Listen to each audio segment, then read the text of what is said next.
En una casa sencilla de la ciudad de Kumbakonam, bajo el calor denso del sur de la India, un niño observaba el mundo como si cada cosa escondiera una clave. El sonido del río, el vuelo de los pájaros, la curva de una hoja de plátano, todo parecía estar hecho de un lenguaje que solo él quería entender. No tenía juguetes lujosos ni libros importados. Tenía, en cambio, una mente que no dejaba de buscar. Srinivasa Ramanujan no era un niño prodigio en el sentido común de la palabra. No destacaba en todo. No hablaba varios idiomas. No tocaba instrumentos. No era un alumno brillante en todas las materias. Pero había una obsesión que lo absorbía desde muy pequeño, con la intensidad de una fiebre: los números. A los 5 años, ya realizaba sumas complejas en su cabeza. A los 7, resolvía fracciones con un lápiz diminuto sobre una tabla de madera. Nadie le había enseñado a hacerlo. Nadie se lo pidió. Simplemente lo hacía. Y cuando llegó a la escuela primaria, no tardó en desobedecer al maestro. No por rebeldía, sino por impaciencia. Cuando el maestro explicaba cómo sumar 3 y 4, Ramanujan ya estaba preguntándose por qué la suma debía tener una única respuesta. ¿Qué pasaría si los números no fueran finitos? Si el 3 pudiera repetirse infinitamente. Si 1 dividido por 0 tenía algún sentido más allá del que prohibía la aritmética. Mientras sus compañeros copiaban ejercicios del pizarrón, él llenaba los márgenes con números que se repetían como oraciones. Dibujaba formas extrañas, inventaba reglas, probaba posibilidades. Era un autodidacta en estado puro.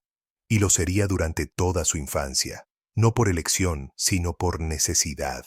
Sus padres no tenían dinero para pagarle un tutor, y los maestros simplemente no sabían qué hacer con él. Lo veían como un niño brillante, sí, pero también inquieto, distraído, excesivamente centrado en un solo tema. En casa, su madre, profundamente religiosa, creía que su hijo estaba tocado por la diosa Namagiri. Decía que ella misma soñaba con símbolos que no entendía, y que al despertar, los encontraba dibujados por su hijo sobre el suelo de tierra con un palo antes del desayuno. Su padre, en cambio, un oficinista con escasa formación, temía por su futuro. Un niño que solo pensaba en matemáticas, cómo iba a sobrevivir en el mundo real. Pero Ramanujan no podía frenar. No quería. Los números lo llamaban como una música lejana que solo él podía oír. Pasaba horas encerrado, garabateando fórmulas. Pedía papel en las tiendas, en los templos, donde fuera. Cuando no lo conseguía, escribía en hojas secas o en las paredes de su habitación. Era un ritual solitario, sagrado. No buscaba fama ni reconocimiento. Buscaba comprender. A los 13 años, ya había agotado todos los libros de matemáticas disponibles en su escuela. Pero no se detuvo. Comenzó a inventar los suyos. Anotaba sus propias tablas, sus propias conjeturas. Si algo no existía, lo creaba. Si una regla no le parecía lógica, la reformulaba. Era como si jugara a ser Dios con los números, pero desde la humildad de un niño que solo quería saber. Y entonces, a los 15 años, ocurrió algo que marcaría su destino. Encontró un libro. No era un manual de escuela. Era una compilación austera, sin explicaciones, titulada Una síntesis de resultados elementales en matemáticas puras y aplicadas, del matemático británico G. S. Carr. Ese libro, viejo y sin adornos, era para Ramanujan lo que una antorcha es en medio de la noche. No decía cómo llegar a los resultados, solo los mostraba, uno tras otro, como estrellas frías en una noche sin luna. Y Ramanujan, con cada página, encendía una llama. No solo los leía, los demostraba, los replicaba, los ampliaba. No tenía profesor, no tenía red, tenía su mente y su determinación. Y en esa soledad matemática, tan silenciosa, tan alejada del mundo, construyó un universo que ni él mismo sabía si alguien más podría comprender. Pero eso sería mucho tiempo después. Ahora, era simplemente un joven de mirada intensa, con los pies descalzos y la cabeza llena de ecuaciones. escribiendo teoremas sobre el reverso de viejos sobres, bajo la sombra de un árbol en algún rincón olvidado de la India. En la India colonial del siglo XX, la pobreza no era una excepción, era el paisaje. En ese mundo de estructuras rígidas, donde los méritos se medían con diplomas británicos y obediencia escolar, un joven como Ramanujan parecía, a ojos de todos, un fracaso. Y sin embargo, dentro de él, ardía una verdad que nadie más podía ver. Con apenas 16 años, Ramanujan ya había empezado a desarrollar sus propios teoremas. Sus cuadernos se llenaban de identidades matemáticas que no existían en los libros que conocía. Jugaba con funciones modulares, con series infinitas, con fracciones continuas, como si estuviera explorando un terreno virgen, pero lo hacía solo, en completo aislamiento intelectual. No tenía a nadie con quien hablar de lo que pensaba. No había una comunidad, ni un maestro, ni una biblioteca moderna a su alcance. Era un autodidacta en el sentido más crudo. Uno que aprende no porque alguien lo guía, sino porque algo dentro de él lo empuja a seguir, aunque no sepa a dónde va. Intentó ingresar en la universidad, y lo logró. Pero la exigencia de aprobar materias que no le interesaban, como inglés o sociología, lo destrozó. No porque no pudiera entenderlas, sino porque no quería. Se negaba a apartar su mente de lo que amaba. Suspendió los exámenes, perdió la beca, fue expulsado. Una y otra vez, el sistema le cerraba la puerta en la cara.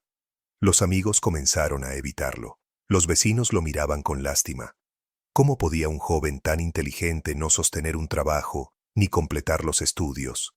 Ramanujan no sabía cómo explicarles que, cuando trataba de concentrarse en otra cosa, algo en él se rompía, como si traicionara su propia esencia. No puedo servir a dos señores, dijo una vez. O sirvo a los números, o no sirvo para nada. Durante años vagó por la ciudad buscando ocupaciones modestas. Contador de sueldos, asistente administrativo, cualquier cosa que le diera unas pocas rupias para sobrevivir y un poco de papel para seguir escribiendo. Porque eso era lo único que necesitaba. Su salud comenzó a deteriorarse. Su cuerpo flaco, su rostro anguloso, y sus ojos siempre fijos en un punto que no parecía estar frente a él, lo hacían parecer una seta, como si viviera en otro plano. Los médicos decían que tenía falta de vitaminas, pero él insistía en una dieta vegetariana rigurosa, dictada por sus creencias y su familia brahmán. Por las noches, bajo el tenue brillo de una lámpara de aceite, escribía, garabateaba en silencio fórmulas que parecían bajarle del cielo. A veces se despertaba sobresaltado, con una expresión entre el éxtasis y el espanto, y buscaba algo donde escribir antes de que la visión se desvaneciera. Las ideas me llegan en sueños, decía, la diosa Namagiri me las susurra. Y lo decía con seriedad, no como quien repite una tradición, sino como quien ha vivido algo que el mundo no puede entender. Los cuadernos se amontonaban, llenos de símbolos, ecuaciones sin demostración, intuiciones puras. Ningún matemático de su entorno podía leerlos. Los pocos que los veían, los devolvían sin entender. Le sugerían que dejara eso, que se dedicara a algo útil. Pero ¿cómo explicarle al mundo que su utilidad estaba en lo invisible? Pasaron los años, y llegó un momento en que incluso él comenzó a dudar, no de las matemáticas, nunca de eso, pero sí de su lugar en el mundo, de su valor como ser humano, de si tenía algún futuro. Entonces, como un acto desesperado, Ramanujan decidió enviar sus fórmulas, no a revistas, no a periódicos, os matemáticos, a hombres que él creía capaces de ver lo que él veía, los mejores de Inglaterra. Escribió cartas, en inglés quebrado, con un tono humilde y tembloroso, y dentro de cada sobre colocó parte de su alma, páginas y páginas de fórmulas, sin pruebas, sin introducciones, solo las verdades que él había descubierto en soledad. Casi todos lo ignoraron, excepto uno. Un hombre en Cambridge abrió una de esas cartas y sintió algo que no sentía desde su juventud. Asombro. Pero esa es una historia que aún no empieza. En medio del frío húmedo, Entre edificios centenarios y aulas donde reinaban las demostraciones formales, llegó un joven indio con un cuaderno en la mano y fiebre en los ojos. No traía equipaje lujoso, ni abrigo suficiente, ni dominio del idioma, pero traía en su interior un universo completo, un universo que había construido solo, en la penumbra de un país lejano, sin haber escuchado jamás una clase sobre teoría de números avanzada. Su nombre era Srinivasa Ramanujan, y quien lo esperaba, con una mezcla de escepticismo y fascinación, era el matemático G. H. Hardy. Hardy era un hombre metódico, ateo, frío, inglés hasta los huesos. Había hecho de las matemáticas una religión sin dioses. Y sin embargo, cuando abrió por primera vez aquella carta, la carta que Ramanujan le había enviado desde la India, supo que había algo extraordinario entre esas páginas. No entendía cómo era posible que alguien sin formación formal hubiera escrito resultados que él mismo jamás había visto, ni sospechado. Algunos eran erróneos, sí, pero otros eran joyas, intuiciones puras que parecían haber sido dictadas por una fuente distinta a la razón. Este hombre es un genio, le dijo a su colega Littlewood, un genio natural, como Euler, y lo trajo a Inglaterra. A pesar de las dudas, del contexto colonial, de las barreras culturales, porque algo en él, algo que Hardy no podía explicar con lógica, le dijo que tenía que hacerlo. Pero el encuentro entre ambos no fue sencillo. Ramanujan, con su vestimenta ligera, su estricta dieta vegetariana y su fragilidad física, parecía ajeno a la vida académica de Cambridge. No entendía los códigos sociales, ni las convenciones científicas. A veces no entendía ni el idioma. Se sentaba en los salones oscuros y se quedaba en silencio, no por timidez, sino por desconexión. Venía de otro mundo, uno donde la intuición era más poderosa que la demostración, donde los números eran entidades vivas, con personalidad, con vibración, donde el conocimiento no se obtenía estudiando, sino escuchando. Hardy, en cambio, exigía pruebas. Cada afirmación debía justificarse. Cada teorema debía tener un camino riguroso que lo sostuviera. Y Ramanujan, al principio, no entendía por qué. Las fórmulas me llegan completas, como revelaciones. No necesito demostrar lo que ya es verdad, decía. Para Hardy, aquello era casi una blasfemia matemática. Pero también, en lo más profundo de su ser, sentía una extraña admiración. Porque las fórmulas de Ramanujan, incluso sin demostración, muchas veces, eran correctas. Comenzaron entonces un diálogo difícil, lleno de roces y silencios. Hardy lo corregía, le enseñaba el lenguaje formal. Ramanujan lo aceptaba con humildad, pero sin renunciar a su esencia. Era como ver a un monje y a un científico tratando de descifrar el mismo templo con herramientas opuestas. Pero algo increíble sucedió. Se entendieron. A su manera. Hardy comenzó a valorar no solo los resultados, sino el alma detrás de ellos. Y Ramanujan, poco a poco, aprendió a traducir sus visiones a un lenguaje comprensible para el mundo académico. Fruto de esa colaboración, surgieron resultados que aún hoy deslumbran. Las series de Ramanujan, las identidades modulares, la función tau, sus aportes a la teoría analítica de números, y sobre todo, la intuición de algo mucho más profundo, el orden invisible que rige el caos aparente de los números primos. Cambridge lo recibió con escepticismo al principio, pero no tardó en rendirse ante la evidencia. Ramanujan fue elegido miembro de la Royal Society, un honor reservado a los más grandes, y sin embargo, nunca se acostumbró del todo. El frío le calaba los huesos, la comida le enfermaba, el clima, la guerra, la distancia, todo parecía conspirar contra su cuerpo frágil, pero su mente seguía brillando con la intensidad de una estrella antigua. Mientras otros veían números, él veía belleza. Mientras otros buscaban métodos, él buscaba verdades. Y mientras otros trataban de entender el infinito, él conversaba con él. Cambridge A veces se volvía gris como un luto silencioso. Afuera, el mundo sufría una guerra. Pero adentro, en una pequeña habitación universitaria, un joven de rostro delgado, ojos hundidos y manos frías, seguía escribiendo. Srinivasa Ramanujan, en sus últimos años en Inglaterra, era un cuerpo frágil atrapado por una mente en llamas. La comida occidental le enfermaba. Su dieta brahman, imposible de seguir con rigor en ese entorno, lo debilitaba aún más. El frío le mordía los huesos. La tos lo acompañaba día y noche. Nadie sabía con certeza qué lo estaba matando, si era tuberculosis, una enfermedad hepática o simplemente el peso de vivir lejos de todo lo que amaba. Pero su salud caía, lenta e inevitablemente, como un árbol que se inclina hacia su sombra. Y, sin embargo, seguía escribiendo, desde la cama, desde la penumbra, desde el silencio. Las fórmulas no cesaban, como si la urgencia del tiempo liberara los últimos secretos del universo solo para él. Llenaba cuadernos con series, identidades, funciones aún hoy misteriosas. No se quejaba. No pedía compasión. Solo pedía más papel. Hardy lo visitaba con frecuencia.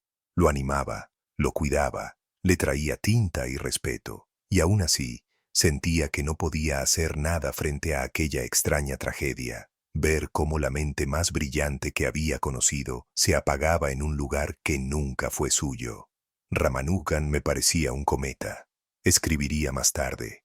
Venía de otro mundo, iluminó el nuestro y desapareció. Cuando su cuerpo ya no podía más, Ramanujan pidió regresar a la India. No como un derrotado, sino como un hijo que quiere morir en su tierra. El viaje fue largo, extenuante, pero cuando el tren llegó a Madrás, su madre lo esperaba en el andén, con lágrimas y arroz en las manos. Lo llevó a casa, y por un tiempo pareció mejorar, pero no por mucho. Allí, entre sus hermanos, entre los rezos antiguos y los colores del sur, Ramanujan volvió a su rincón, no a descansar, sino a escribir. A los 32 años, sabía, aunque no lo dijera, que le quedaba poco, y no pensaba perderlo en el silencio. Fue entonces cuando empezó a escribir sus cuadernos más extraños, aquellos que hoy llamamos los cuadernos perdidos.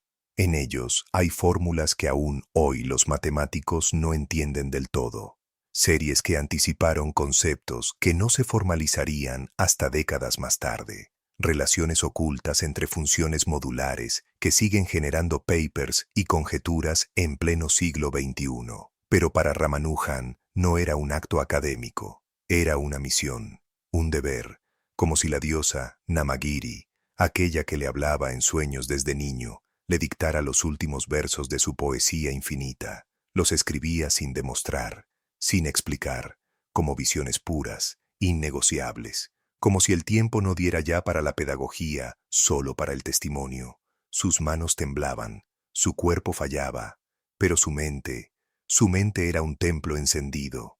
El 26 de abril de 1920, el joven prodigio autodidacta, el místico matemático que había desafiado al mundo desde un rincón del sur de la India, murió en su casa a los 32 años. Nadie en el barrio entendía bien quién era. Unos decían que era un sabio, otros que estaba loco. Su madre lloró en silencio. Hardy, al recibir la noticia, no pudo escribir durante días, y los cuadernos quedaron allí, llenos de símbolos, de belleza no explicada, como un mensaje en una botella lanzada al mar del tiempo. Décadas más tarde, serían redescubiertos por matemáticos modernos, y en ellos encontrarían no solo fórmulas, sino intuiciones que nadie había tenido aún. Ramanujan no necesitó vivir mucho, le bastó con dejar algo que no morirá nunca. Hay vidas que, al apagarse, dejan una sombra, y hay otras que, aún muriendo jóvenes, dejan una luz. Ramanujan fue una de esas llamas que no se apagaron con el cuerpo, porque lo que él dejó no fueron solo teoremas, fue una forma distinta de mirar el universo. Durante años, sus cuadernos quedaron guardados, casi olvidados, como textos sagrados escritos en una lengua aún por descifrar. Y cuando, décadas después, fueron rescatados por matemáticos modernos, se encontraron no con notas incompletas, sino con una obra aún viva, fórmulas que anticiparon estructuras que solo el siglo XXI comenzaría a entender, series que aparecen hoy en física cuántica, en teoría de cuerdas, en el estudio de agujeros negros, resultados que, sin él saberlo, tocaron los bordes de realidades que aún estamos explorando. Pero más allá de las matemáticas, quedó su historia. La historia de un niño pobre, autodidacta, sin formación académica formal, que descubrió las verdades del universo desde el suelo de una casa humilde, armado solo con una tiza y un sueño. La historia de alguien que no encajaba, y que, precisamente por eso, cambió las reglas del juego. Hoy, los matemáticos lo estudian con asombro. Las universidades que lo rechazaron lo veneran. Su rostro está en sellos, en estatuas, en aulas donde antes no lo habrían dejado entrar. Pero él nunca buscó eso. No necesitaba reconocimiento, ni medallas, ni discursos. Ramanujan quería comprender, y eso, al final, es lo más sagrado. Nos dejó una lección silenciosa pero poderosa, que no hay un único camino hacia el conocimiento, que el genio puede nacer en cualquier parte, que la intuición, la pasión, la entrega, pueden ser tan poderosas como la educación formal si nacen del lugar correcto. Hoy, cuando alguien duda de sí mismo, cuando siente que no pertenece, que sus ideas son demasiado raras o que no tiene los títulos adecuados, el nombre de Ramanujan vuelve a aparecer como un faro, porque él también estuvo solo, también fue incomprendido, también tuvo miedo, y aún así, escribió, y su escritura llegó más lejos de lo que él jamás habría imaginado. A veces, no es necesario que el mundo te escuche en vida. Basta con que hayas dicho algo verdadero. Srinivasa Ramanujan dijo mucho, y hoy, cada fórmula suya sigue siendo una puerta abierta, una conversación inacabada entre el hombre y el infinito, una señal de que, quizás, las grandes verdades no se inventan, se recuerdan, como si alguien allá arriba, o adentro, nos las estuviera susurrando. Si este viaje por la vida de Ramanujan te ha tocado, si has sentido que detrás de sus números hay algo más que cifras, suscríbete al canal, porque aquí seguimos contando las historias de quienes desafiaron al mundo con una sola arma, su mente.